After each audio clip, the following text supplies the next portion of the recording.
আমি ইংরেজি শিখতে চাই। এটা ইংরেজি কি হবে? এটা ইংরেজিটা মেক্সিমাম পারবে না। সো আমি যদি বলি তাহলে আমি চাই তুমি ইংরেজি শিখো।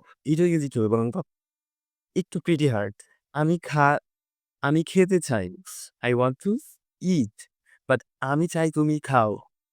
এটা ইংরেজি কি হবে? আমি সেখানে যেতে চাই। আমি চাই তুমি সেখানে যাও। এগুলোর ইংরেজি কি হবে? সো আমি চাই এটা করতে গেলে ইংরেজি সবাই পারবে। যেহেতু আমি চাই তুমি এটা করো। এক্ষেত্রে আপনি কিভাবে ইংরেজিতে বলবেন? সো চলেন আজকের ভিডিওতে এগুলো একটু শিখে নেই।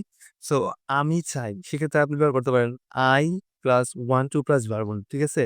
I want to আমি খেতে চাই। I want to eat আমি সেখানে যেতে চাই। I want to go there আমি ইংরেজি শিখতে চাই। I want to learn English but if I talk about আমি চাই তুমি ইংরেজি শিখো। এখন আপনি কি করবেন? দেখেন এখনো want ব্যবহার করবেন বাট I want এর পরে আপনি you ব্যবহার করবেন। কি ব্যবহার করবেন?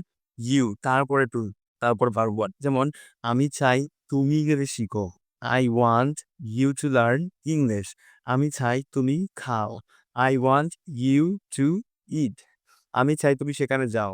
I want you to go there so এভাবে আপনি চাইলে এ ধরনের বাক্যগুলোকে খুব সহজেই ইংরেজিতে করে তুলতে পারবেন। You have understood?